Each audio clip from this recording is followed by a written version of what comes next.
capítulo 12 de Hebreus. E eu queria falar a respeito da justiça própria e da graça de Deus. Esse é o nosso tema de hoje. E a primeira pergunta, você sabe, irmãos, nós somos uma igreja que fala muito a respeito da graça do Senhor. E por conta ainda de uma mentalidade, de um mindset errado que as pessoas têm, uma herança ainda da religião, muitas vezes nós somos mal interpretados, né? E você sabe, isso não é uma exclusividade só nossa, isso até o apóstolo Paulo, você vê, ele fala a respeito disso. Então uma das coisas, por exemplo, que é das mais mal interpretadas a respeito da graça, é a relação da graça com o pecado. Porque uma vez que nós ensinamos que todos os nossos pecados já foram pagos na cruz, né? A primeira pergunta daqueles que não têm a mente renovada é: então quer dizer que pode pecar, pastor? Você sabe por que eu falo que é uma pergunta de quem não tem a mente renovada? Porque quem tem a mente renovada não está interessado em pecar, amém? Amém? Você sabe, o crente ele pode até pecar, mas é algo que traz desconforto para ele, é algo que ele não se sente mais à vontade no pecado. Eu costumo brincar que é como a lama, né? Se você, por exemplo, pega uma pessoa e ela pisa na lama, e vamos supor que você está bem longe de casa, né? E você é obrigado a ficar com o pé sujo, né? Com a barra da sua calça suja. Eu tenho certeza que você fica muito desconfortável com isso. Tem pessoas até que cancelam aquilo que ela ia fazer para ela poder voltar em casa e trocar de roupa. Mas vamos supor que ela não tenha nem tempo de fazer isso. Ela caminha, ela sabe que ela está suja, mas é algo que, apesar de estar suja, apesar dela não ser alguém que gosta, é algo que incomoda o tempo inteiro ela. Você sabe, é assim na vida do crente. Ele pode até ainda cometer erros e pecados, mas eu quero dizer, não é algo que é confortável para ele. Agora, por outro lado, você pega um porco, se você solta ele na lama, ele já rola, ele já gosta, ele está no ambiente dele. É ou não é verdade? Por isso quem fala assim, quer dizer então que pode pecar? É uma impressão que eu tenho. Não sei se você já fez essa pergunta, mas a impressão que eu tenho é que o cara está louco para pecar. Está doido. Quer dizer que está liberado então, pastor? Eu falo, filho, você faz o que você quiser da sua vida. Mas deixa eu dizer, filhos, pessoas que tiveram a mente renovada, elas não estão procurando esse tipo de coisa. Mas você vê como que é o ensino da graça, que o próprio apóstolo Paulo, ele responde isso. Ela quer dizer que onde abundou o pecado, superabundou a graça. Nem por isso nós devemos pecar, devemos ficar buscando pecado, porque a mentalidade das pessoas era justamente essa. Quer dizer, então, apóstolo Paulo, já que essa graça que você está ensinando, quer dizer que a gente deve pecar mais? Não, negativo. É o oposto disso. Agora, então, nós temos falado muito a respeito da graça, falado muito a respeito disso, mas eu queria entrar num ponto hoje, e a pergunta que eu quero trazer para os irmãos é o seguinte: é possível a gente não desfrutar da graça do Senhor? É possível, apesar de Deus estar com as mãos estendidas para nos abençoar, ainda assim a gente se colocar fora da graça do Senhor, se colocar fora do alvo? É possível a gente se excluir da graça de Deus? Então eu queria que você lesse aqui Hebreus 12, no verso 15. Diz assim, todos acharam?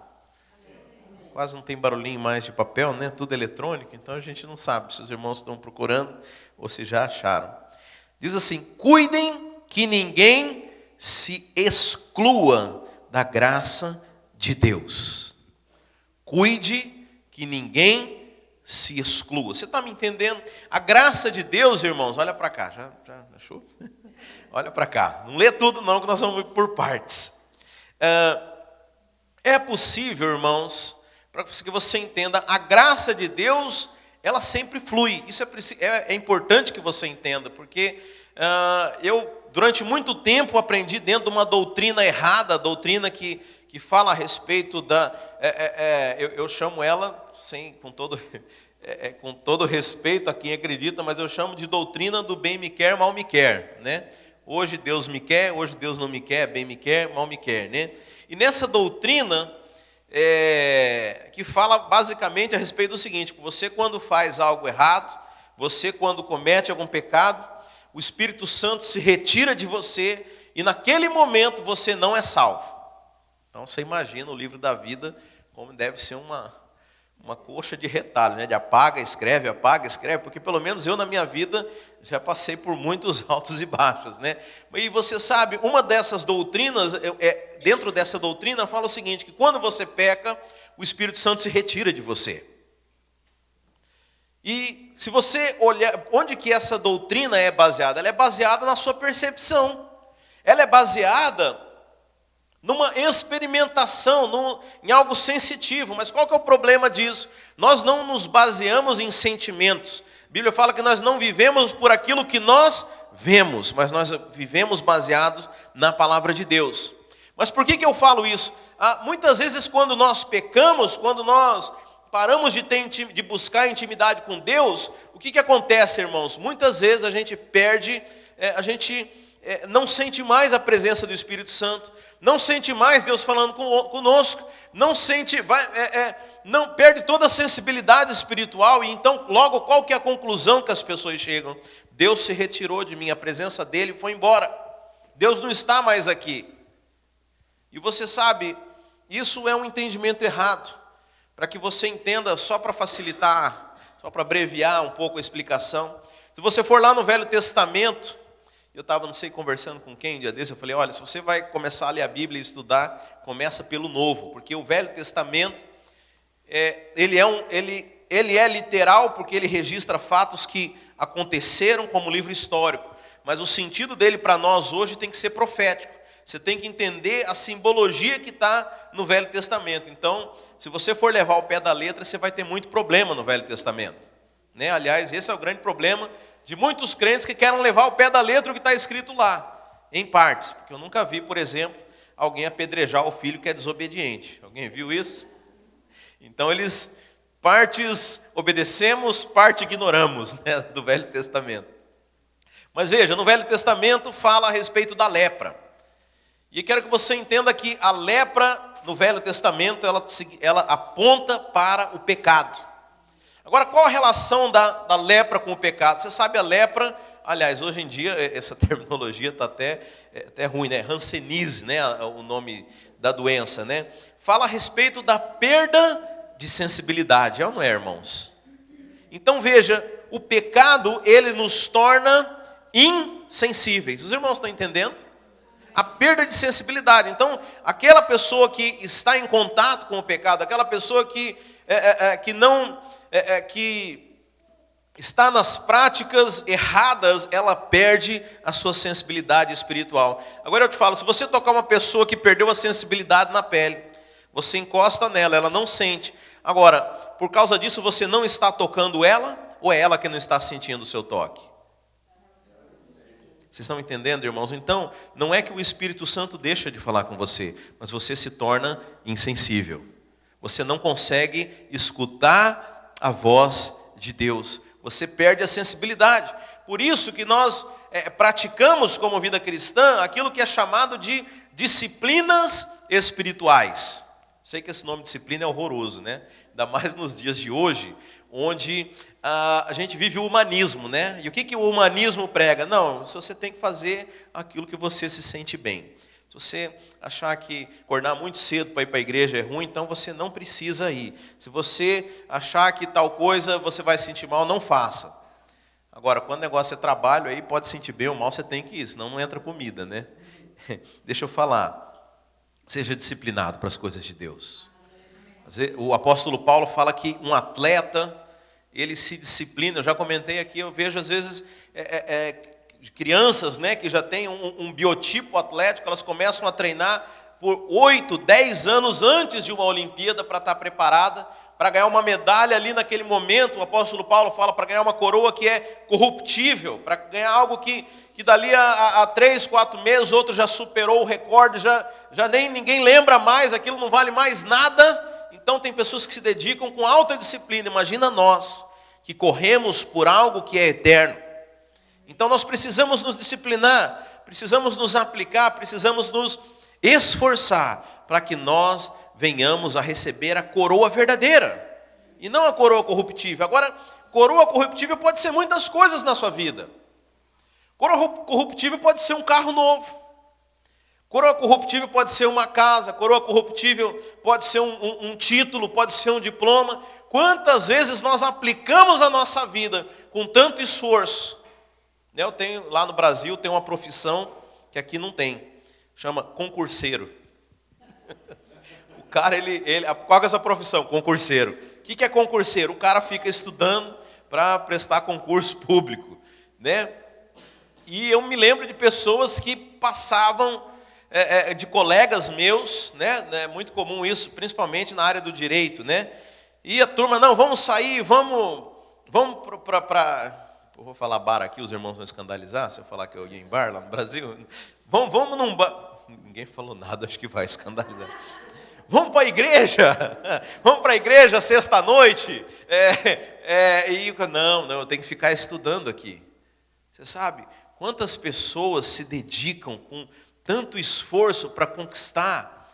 E você sabe, e aos olhos naturais realmente são grandes coisas, para o cara se tornar um juiz de direito, se tornar, passar num curso de medicina numa faculdade pública conhecida, ele a ganhar um status, uma posição social. Agora você pensa do ponto de vista eterno, aos olhos de Deus, o quão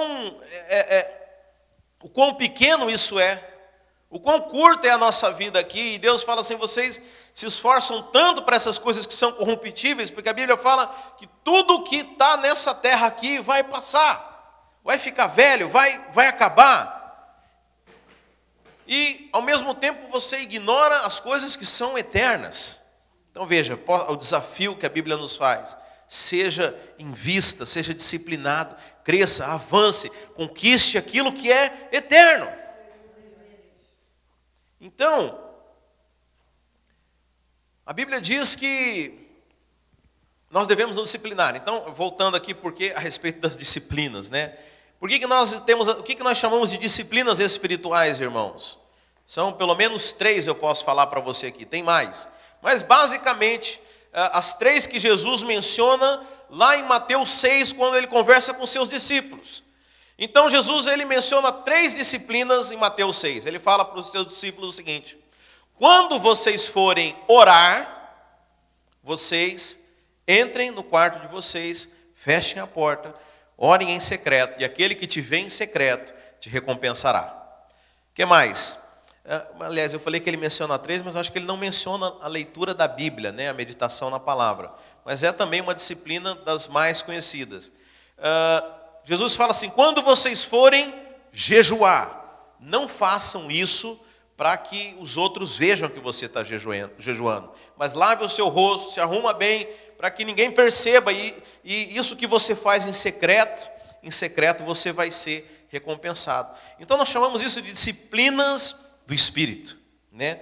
Então, por exemplo, o jejum. O jejum é algo extremamente mal interpretado no meio cristão. As pessoas falam assim: eu vou jejuar para conquistar tal coisa. Deixa eu falar, isso é greve de fome, não é jejum. É mais ou menos assim: eu vou deixar de comer até você me dar isso que eu quero. Agora, de que Deus ganha com você passando fome? Me fala. Ou é mais ou menos assim: Deus, você não é tão bom assim, mas você vai ver, eu vou insistir até você me abençoar. Deixa eu dizer, isso é um pensamento errado a respeito do jejum. Jejum não tem absolutamente nada a ver com isso. Jejum é uma disciplina espiritual para que a gente se torne mais sensível às coisas de Deus. Aliás, eu conversei com um empresário essa semana e ele estava propondo uma parceria, né, a respeito de determinado negócio, e ele falou algo que o Espírito Santo depois ficou ministrando no meu coração. Ele falou assim: então nós vamos fechar tal, mas eu quero te dizer o seguinte: nós vamos orar e jejuar por esse negócio. E eu pensei, está errado, porque você sabe como que as pessoas fazem? Elas decidem as coisas, elas escolhem as coisas, elas criam o projeto delas, e aí elas oram e jejuam para Deus fazer o que elas querem. É mais ou menos o seguinte: Deus, você me acompanha aí, tá, Deus? Né? Você que tem que entrar no meu projeto. Não, deixa eu dizer, você tem que orar e jejuar antes de começar o projeto, para saber qual que é o projeto que Deus quer para você. E uma vez que você está dentro do projeto de Deus, você não precisa orar e jejuar, porque você está na vontade de Deus. Você está me entendendo? Qual que é o nosso problema? A gente não pergunta para Deus qual que é o projeto, a gente cria o projeto, e aí você tem que orar para Deus entrar no seu projeto. Você está me entendendo? Não, você ora antes, você jejua antes para perguntar para Deus: Deus, o que o Senhor quer que eu faça? E uma vez que você entendeu, você não precisa mais orar, você não precisa mais jejuar, porque você está dentro do projeto de Deus. Então veja, não é Deus que precisa do seu jejum e da oração, é você que precisa do seu jejum e oração para discernir as coisas que são espirituais. Agora veja, não é que Deus não fala, não, eu só vou falar se o Samuel ficar orando. Só vou contar para ele se ele jejuar no mínimo 7 dias na água. Não é assim não, irmãos. Veja, voltamos naquela questão de nós nos tornarmos insensíveis. Sabe, nós vivemos tanto nesse ambiente físico, nesse ambiente de matéria, no mundo natural, como a Bíblia fala, no mundo carnal, que nós poucas vezes prestamos atenção nas coisas que são do Espírito. Aliás, isso muitas vezes acontece, né? E às vezes a gente vai fazer alguma coisa, deu errada, e você para e pensa, começa a avaliar todas as coisas que precederam aquilo que deu errado, e você fala assim: bem que Deus tinha me avisado. Já aconteceu com vocês? Não precisa levantar a mão não. Bem que Deus tinha falado. Olha, aquele sinal lá era Deus me avisando que não ia dar certo. Mas você sabe, às vezes nós estamos tão obstinados, estamos tão decididos a fazer a nossa vontade, que nos fechamos e nos tornamos insensíveis. Mas o tempo inteiro Deus está falando conosco. O problema é nós estarmos insensíveis à voz dele. Por isso as disciplinas espirituais. Então você, quando jejua, talvez não no primeiro dia que você jejuar. Talvez no primeiro dia que você jejuar, você só vai conseguir prestar atenção na fome que você vai dar. Mas a ideia é que aos poucos você consiga subjugar a sua carne, subjugar aquilo que você sente, você disciplinar. São disciplinas do Espírito, mas na verdade quem é disciplinado é a nossa carne. E ao ponto que o seu Espírito possa ter uma voz mais forte que a sua própria carne. Aliás, tem uma charge que talvez é conhecida de muitos, que é mais ou menos assim. Uma vez eu vi essa charge, são 2 cachorros que vão brigar, né? Uma coisa desagradável para falar. 2 pitbull que vão brigar, um cachorro preto, um cachorro branco.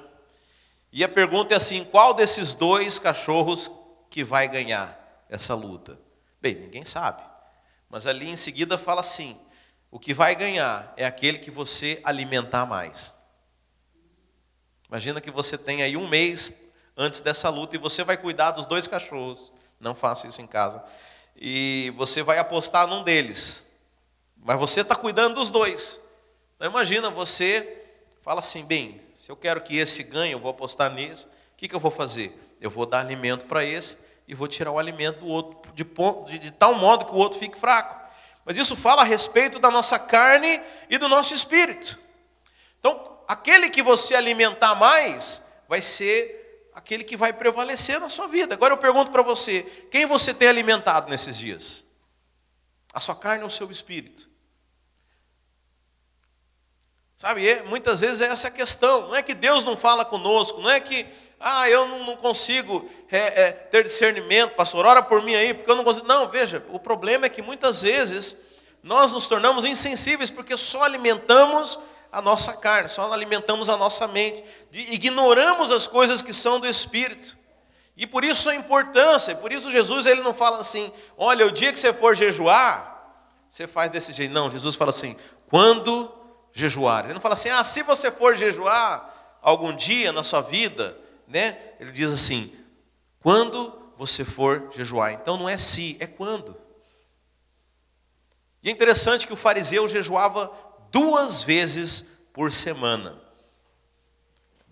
A Bíblia não registra, mas alguns estudiosos eles falam que os discípulos de Jesus jejuava uma vez por semana pelo menos, porque deveria ser uma prática diária nossa, tirar uma vez por semana pelo menos, ainda que fosse um período de 6 horas, para que a gente jejuasse e pudesse ministrar ao Senhor, escutar de Deus.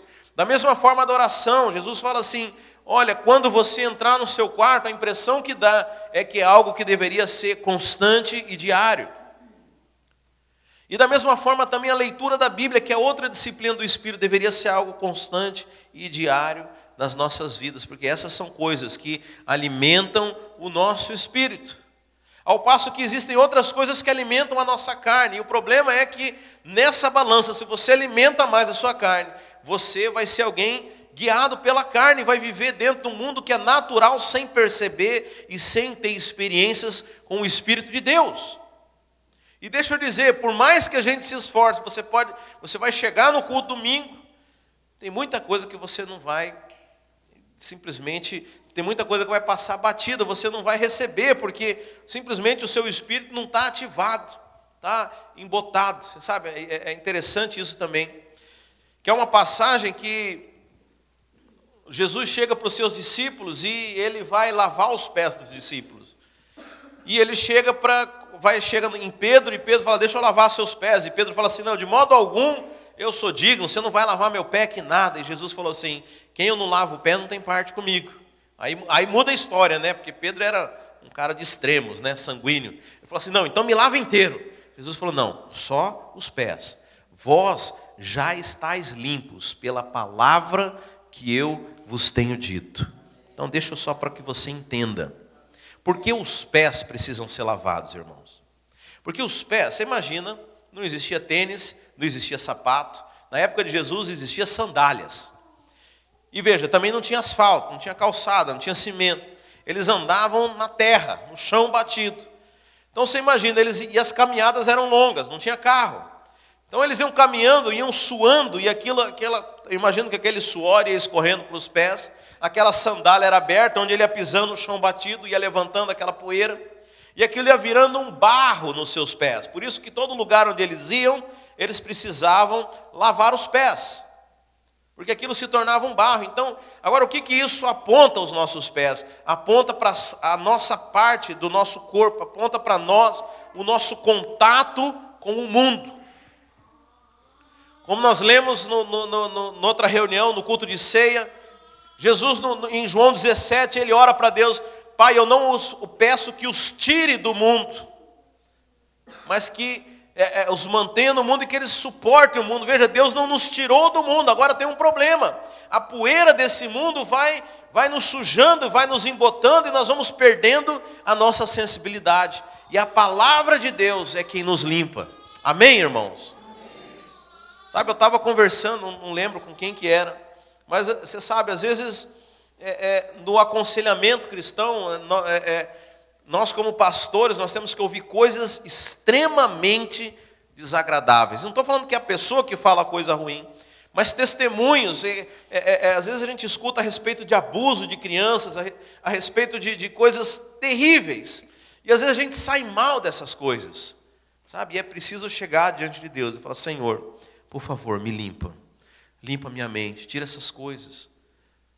Tira essas coisas, porque você sabe, essas coisas impregnam.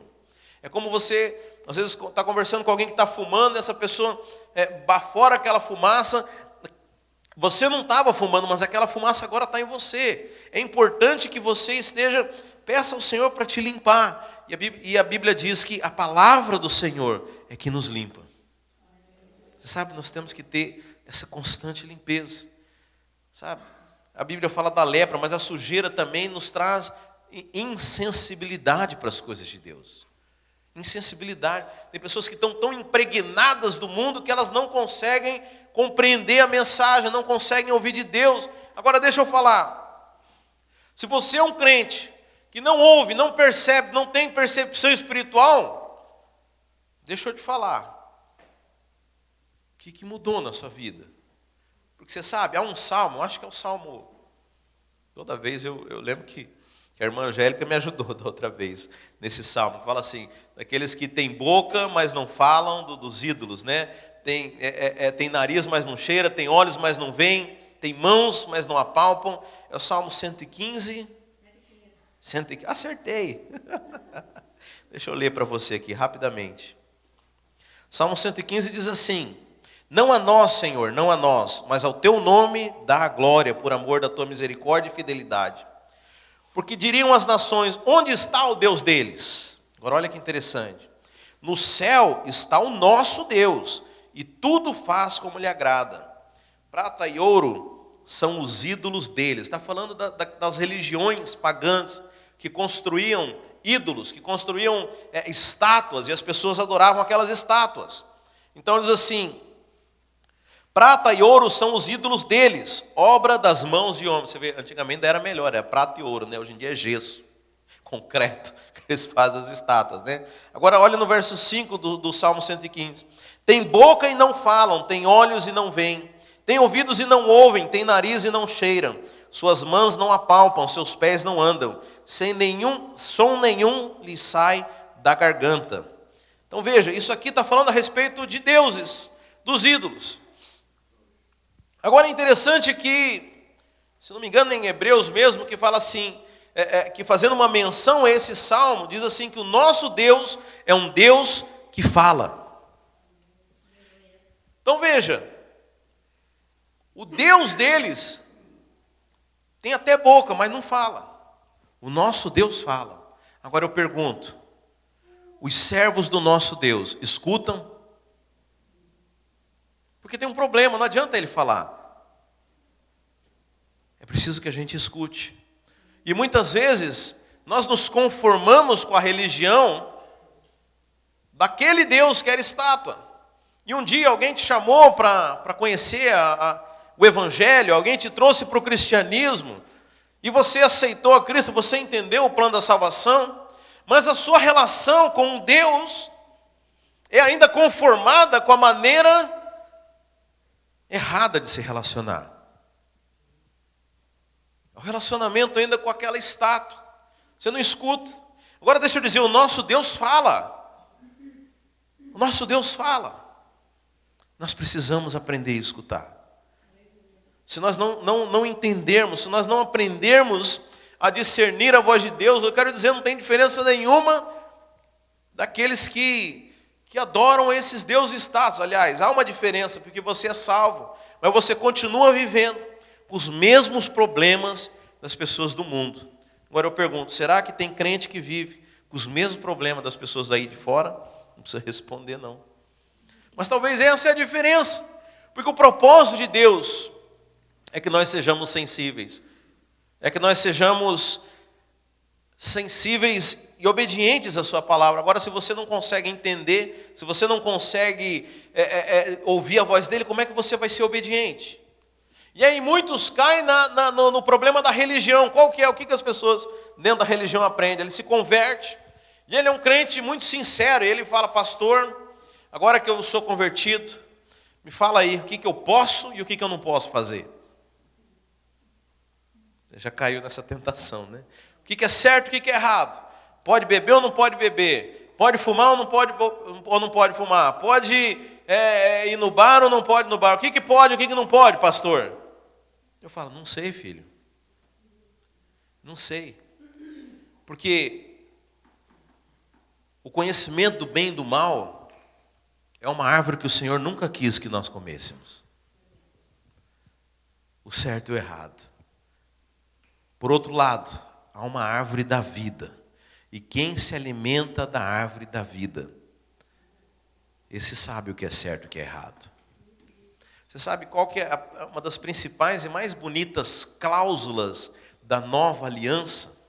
A Bíblia fala que, veja, na primeira aliança, a Bíblia fala que Deus entregou as leis em tábuas de pedra, foram escritas em pedras, mas você sabe, uma das cláusulas mais bonitas da nova aliança diz o seguinte, que eu serei o seu Deus e porei as minhas leis no seu coração. Você sabe, você não precisa de ninguém para dizer o que é certo e o que é errado. Está escrito no seu coração. Se você recebeu o Espírito Santo de Deus, está dentro do seu coração. Sabe, as coisas não são mais exteriores, mas as coisas estão dentro de você. Sabe, Agora você precisa ouvir e veja, o que Deus está preocupado com você não é apenas o certo ou o errado, mas é simplesmente todas as áreas da sua vida. Será que Deus quer que você seja um bom marido, uma boa esposa? Sim ou não? Será que Deus quer que você seja bem-sucedido financeiramente? Será que Deus quer que você seja uma pessoa resolvida com as outras? Agora eu quero dizer que tudo isso Deus já colocou dentro de você, já te ensinou. Interessante que eu estava conversando com o pastor da nossa igreja, e ele falou, olha, na verdade, o nosso trabalho, a gente não precisaria fazer curso de casais, não precisaria fazer curso de finanças, não precisaria fazer curso de nada. A única coisa que a gente precisaria ensinar para as pessoas era escutar o Espírito Santo de Deus. Ensinar as pessoas a escutar a Deus. E basicamente, deixa eu te dizer uma coisa para vocês, irmãos. Aqueles cristãos do primeiro século, eles não tinham a Bíblia como nós. Eles tinham, talvez, algumas cartas que o apóstolo Paulo escrevia, algumas. Mas eles não tinham a Bíblia, eles não tinham curso bíblico terça-feira à noite, não, para os irmãos aprenderem a respeito da graça. Sabe como que eles aprendiam? Ouvindo a Deus. E a Bíblia fala que a unção nos ensina todas as coisas. Então, se há alguma coisa para você aprender, é ouvir a Deus. A ser íntimo, a ter percepção espiritual. E o apóstolo Paulo, ele é engraçado, que ele vai escrever para os irmãos que moram em Corinto, ele escreve uma carta para eles, e ele fala assim para esses irmãos, olha, eu fui aí e eu queria discutir de coisas muito maduras, com pessoas espirituais, e vocês são carnais, ou seja, vocês vivem ainda no mundo natural, no mundo da carne, no mundo sensitivo, no mundo daquilo que você enxerga, não, sabe? E eu não pude falar aquilo que eu queria falar para vocês. Eu tive que dar leite, porque vocês são bebês na fé. Então o apóstolo Paulo, ele relaciona a maturidade cristã com a experimentação, ele relaciona a sua maturidade cristã com o quanto você consegue escutar de Deus. Você já parou para pensar nisso? Então quem é maduro espiritualmente é aquele que consegue escutar de Deus. É aquele que discerne. Aliás, tem um verso que ele fala a respeito disso. Me dá um segundo para eu achar aqui.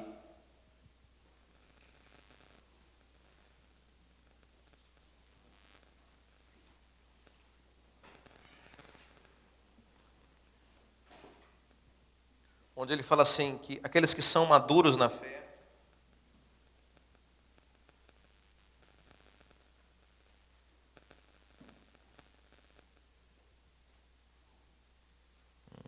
o celular não está ajudando hoje não, mas ele diz assim, aqueles que são maduros na fé, são aqueles que são aptos a discernir tanto o bem quanto o mal, ou seja, tem discernimento que é espiritual, sabe, isso é o que determina o nosso nível de maturidade cristão.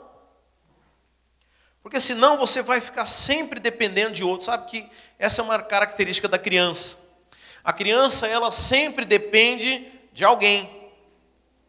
Ela sempre depende dos pais para poder se alimentar. Dependendo da sua idade, ela depende dos pais para tomar banho. Depende dos pais para se vestir. Depende de alguém para poder comprar as coisas para ela. Agora deixa eu dizer, não é errado ser criança, o problema é ser criança a vida inteira. O problema é ser criança a vida inteira.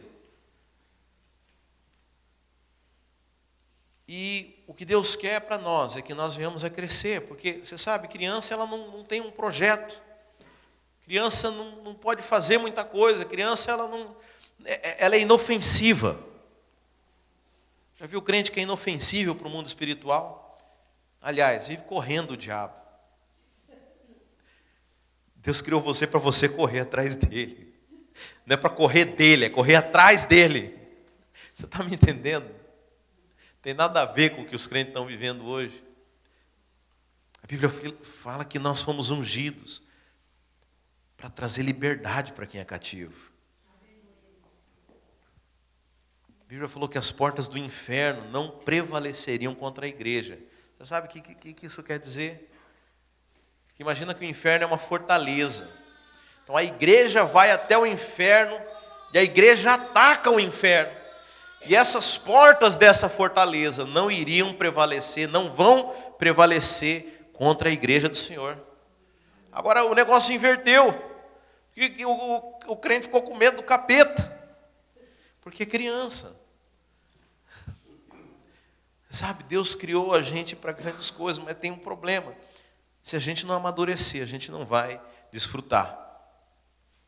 Tem uma outra parte também na Bíblia. Hoje eu estou péssimo de referência, né? Eu sei os versículos, eu esqueço de decorar a referência. Mas fala o seguinte, olha, enquanto o herdeiro... Quem que é herdeiro de Cristo aqui?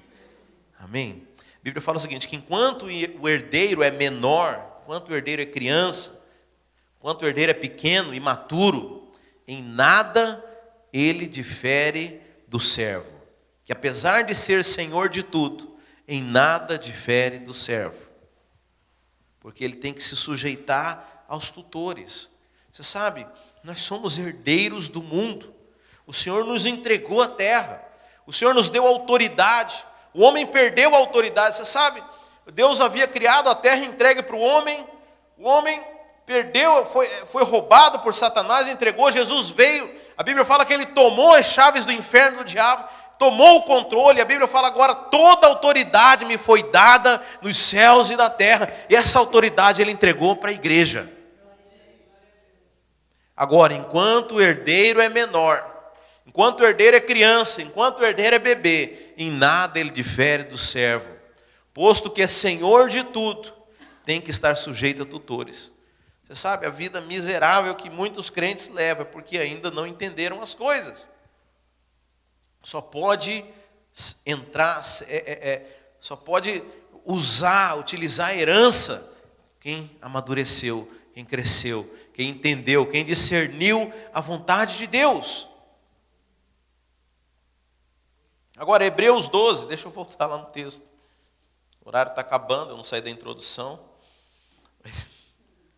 Vamos lá para o texto. Hebreus 12 fala o seguinte, vamos então...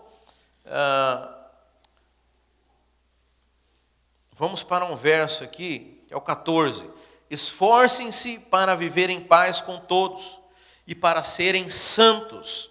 Sem santidade ninguém verá ao Senhor. Agora, você sabe, o conceito de santidade também é algo que tem sofrido muita distorção. E as pessoas têm usado o conceito de santidade e entendido que isso é o oposto de pecado. Então, alguém que é santo, aliás, isso é uma coisa da igreja católica, né? A pessoa que é santa, que nunca teve pecado, que nunca teve erro. Agora, isso não é aquilo que a Bíblia diz. Se você pegar, por exemplo, aqui, no comecinho da carta aos Coríntios, olha como é que o apóstolo Paulo começa falando com ele aqui. 1 Coríntios 1. Paulo, chamado pela vontade de Deus para ser apóstolo de Jesus Cristo, o irmão Sóstenes, à igreja de Deus que está em Corinto, aos santificados em Cristo Jesus, chamados para ser santos, com todos os que em todo lugar invocam o nome do nosso Senhor Jesus, Senhor deles e nós. Então veja, primeiro, santo são aqueles que estão em Cristo Jesus. Agora, se você for ler aqui essa carta do apóstolo Paulo, é uma carta que ele escreve para poder corrigir algumas coisas que estão dando problema nessa igreja. Então, você vai ver que esses santos tinham uma série de problemas. Por exemplo, ele conta que lá nessa igreja tinha um rapaz que estava tendo relações com a madrasta dele. Olha o naipe dos santos, né? Tinha outros que iam para o culto de ceia e saíam de lá bêbado. Você imagina, não, pastor, esse culto foi demais. Né? Então, mas esses são os santos. Então, santidade não quer dizer ausência de pecado. Deixa eu dizer o que significa santidade. Separação. Algo que foi separado. Aliás, a gente faz uma coisa, uma terminologia muito errada, que, por exemplo, a gente fala consagração de filhos. Você sabe, consagrar foi mais ou menos o que Ana fez com Samuel. Consagrar é o seguinte, isso aqui foi consagrado, então isso aqui agora pertence a Deus. Se você for consagrar um filho, você tem que deixar ele aqui. Virou propriedade da igreja. Nós santificamos os nossos filhos. Se você for ler, por exemplo, Jó, ele fazia ofertas para santificar os filhos, ou seja, eles se tornavam separados. Agora, separados do quê? Do mundo, da contaminação, dos problemas. Agora, pastor, você acabou de falar que em João 17, Jesus falou que ora a Deus para que não os tire do mundo. Agora, para que você entenda, é mais ou menos, eu gosto de usar o exemplo do barco. O barco, ele está no oceano, o barco está na água, mas a água não está no barco. Nós estamos no mundo, mas o mundo não pode estar dentro de nós. Isso é separação. E a Bíblia fala que sem santidade ninguém verá ao Senhor. Então veja, santidade não pode ser pecado, porque quero perguntar aqui, quem que nunca peca? Quem que não tem pecado? Então, isso nós temos um problema. Então ninguém vai para o céu, ninguém vai ver Deus. Não, não é isso que está dizendo. Está dizendo o seguinte, que se você continuar, se você for misturado, se você tiver a sujeira do mundo dentro de você, você não vai conseguir. Você não vai conseguir perceber as coisas de Deus, você não vai viver as coisas que Deus tem para você. E aí eu te faço um convite. Você sabe, até hoje, talvez você viveu a sua vida. Talvez você viveu os seus projetos. Talvez você viveu as suas vontades. E como aquela pessoa, como aquele empresário que eu conversei essa semana, a sua oração tem sido: Senhor, abençoa o meu projeto, abençoa a minha vida, abençoa aquilo que eu escolhi para mim. Mas a grande questão é: Senhor, qual é o teu projeto? Ou você acha que o projeto de Deus muda porque você escolheu fazer outra coisa? Ou você acha que Deus fala: eu queria que ele fosse para cá, mas já que ele decidiu ir para lá, então vamos para lá, né? Vamos fazer isso aqui só para não se indispor, né? Só para a gente, né, não fazer desfeita, tadinho, fez tanto investimento ali, tu escolheu essas coisas. Deixa eu dizer, Deus tem a opinião dele, Deus tem a vontade dele. E a Bíblia fala que todas as coisas cooperam para o bem daqueles que amam a Deus. Mas agora é interessante, fala, aqueles que são chamados segundo o seu propósito. Primeiro, se você ama a Deus, já não é mais a sua vontade, é a vontade dele. Como que eu posso dizer, eu amo a Deus, mas não, eu vou cuidar da minha vida aqui, vou fazer o que eu quero. Não, esse tipo de amor não funciona, porque a Bíblia fala, aquele que me ama, guarda os meus mandamentos. Amém? A prova de amor é essa. A prova de amor é você aceitar, é você renunciar. E deixa eu dizer, amor não tem nada a ver com o que você aprendeu até hoje. Se você quiser saber o que é amor, vai na Bíblia. Tá? Não tem nada a ver com aquilo que... Você sabe, minha esposa gosta de ver aqueles filminhos, né? Mamão com açúcar, de amor, e aquelas coisas, né? É tudo igual, só muda os personagens e o lugar. É hora que está nevando, hora que é na véspera do Natal, hora que é não sei o que. É tudo a mesma história, né? Se apaixona pelo rapaz, aí acontece, entra em crise, você acha que vai separar, no último momento o casal volta e vive feliz para sempre. Isso não tem nada a ver com amor. Aliás, amor não tem nada de romântico. Porque a Bíblia fala que a maior expressão de amor foi Jesus Cristo ter ido para a cruz. Então amor não é sentimento. Amor é decisão. Amor é fazer aquilo que tem que ser feito. Então a Bíblia fala, aqueles que me amam, eles guardam os meus mandamentos, eles se importam, eles decidiram fazer a minha vontade. Agora, você quer saber o que é melhor, irmãos? Quando você decide abrir mão da sua vontade e fazer a vontade de Deus, você está trocando por algo que é muito melhor do que a sua vontade. Porque muita gente acha que fazer a vontade de Deus não é o melhor. Muita gente, é o pensamento infantil. Eu sei o que é melhor. Você sabe, meu filho de 4 anos, ele acha que ele sabe o que é melhor para ele comer, o que é melhor para ele fazer, a hora dele dormir, o quanto de televisão que ele pode assistir, mas ele não sabe. Ele pensa que sabe. Sabe, essa é a história de muito crente. Porque quem sabe é Deus, irmãos. Quando você entende isso, quando você adquire um nível de maturidade, você confia que Deus sabe o que é melhor para você. Quando você entende que Deus sabe o que é melhor para você, qual que é a pergunta que você faz? O que o Senhor quer que eu faça? E não mais o que eu quero fazer, mas o que Deus espera de mim. Os irmãos estão entendendo? Então a Bíblia fala que nós devemos buscar a santidade, ou seja, separação. Separação. Olha, eu vou dar 2 motivos somente para você aqui. Primeiro, porque a carreira que nos é proposta é muito melhor do que aquilo que o mundo tem para oferecer. Isso seria motivo suficiente, amém? A segunda coisa, porque se você cumprir a carreira, Deus ainda vai te recompensar. Incrível isso, né? Deus vai te recompensar por ter escolhido o melhor. Mas é desse jeito.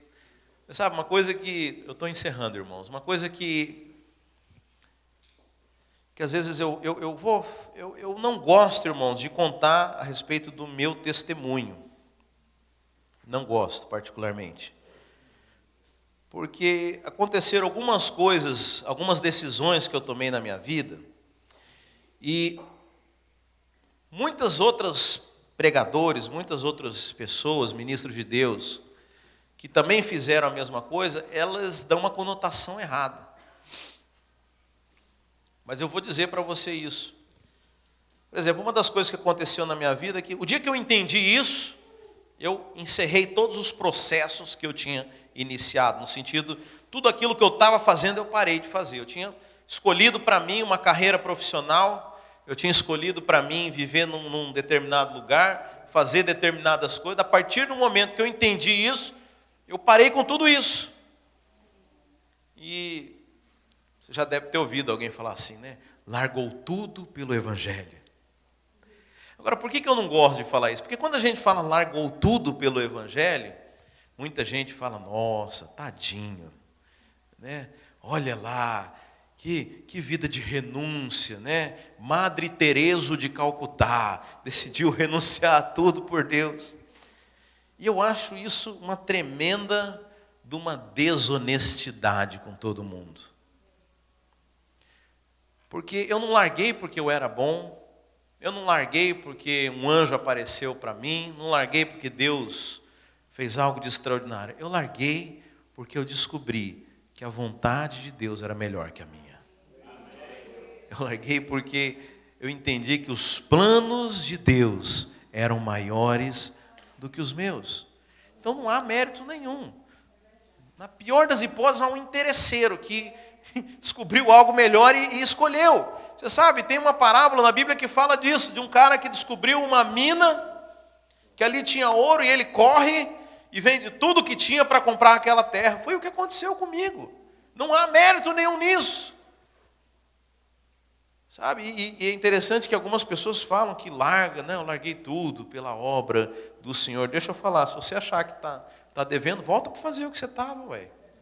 Deus não precisa de nada, Deus não precisa da sua caridade, não.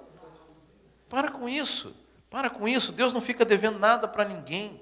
Se alguém largou alguma coisa, é porque entendeu, é porque enxergou. Amém? Mais do que isso, a Bíblia fala, bem-aventurado aqueles que não viram, mas creram. Eu quero dizer que quando eu larguei, eu não estava enxergando nada. Mas hoje eu enxergo. Hoje eu posso dizer para você que eu vivo muito, muito, muito melhor do que se eu tivesse continuando fazendo aquilo que eu estava. Agora, eu não estou dizendo que você tem que largar tudo e sumir, não, some não, fica aqui na igreja. Mas às vezes, pequenas coisas na sua vida, Deus tem um propósito. Às vezes o propósito de Deus é que você esteja aqui nesse país. Mas às vezes você está pensando que é por um motivo, e Deus tem outro. Ou às vezes dentro daquilo que você está fazendo, existe algo mais, sabe? E Deus quer que você faça. Porque Deus tem um projeto para você. Sabe, mas isso exige separação, exige a santificação, é isso, irmãos, é você começar a se desconectar com as coisas que são dessa terra e começar a se conectar com o mundo espiritual. O apóstolo Paulo fala que nós que recebemos a salvação, que temos a vida eterna, que entendemos isso, se nós ainda vivemos como as pessoas desse mundo, nós somos os piores das pessoas.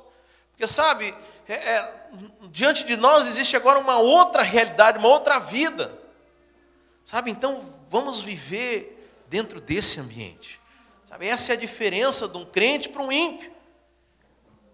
Sabe que nós não somos mais dessa terra, nossa cabeça não se baseia mais na circunstância, mas nós vivemos numa outra dimensão, numa outra realidade. Sabe, é isso que Deus quer de nós. Isso é a santificação. Como que nós buscamos? Através das disciplinas do Espírito. Buscando a Deus, buscar-me-eis e me achareis. Sabe, como eu falei, não é que Deus não fala com você, não é o irmão pensa, o Espírito Santo foi embora, volta aqui, Espírito Santo. Não, é você, é a sua sensibilidade, é a sua percepção. Você sabe, para quem é treinado, ele percebe coisas que quem não é treinado não percebe. Se eu chamar um piloto de avião e eu mostrar no céu um avião para ele, se você me chamar, fala, não, o que é aquilo? É um avião. Se eu chamar um piloto, não, esse aqui é um Airbus A318R e está com uma turbina Rolls Royce, tá, e assim assado, esse modelo. Você tá mentindo. Nós dois enxergamos a mesma coisa, mas a percepção é diferente.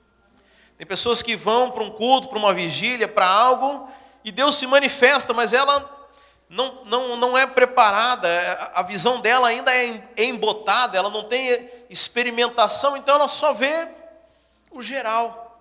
Ela não consegue discernir, ela não consegue perceber, e você sabe, nós vivemos num mundo onde o problema não é mais a falta de informação, mas é o excesso de informação. E no meio de tantas vozes, nós precisamos de direção para ouvir a voz de Deus, para ouvir a voz do Espírito. Por isso nós precisamos da santificação, precisamos alimentar aquilo que é do Espírito, precisamos buscar as coisas de Deus, para que a gente possa discernir e viver o melhor dessa terra. Amém, meus queridos? Se coloque de pé, vamos orar.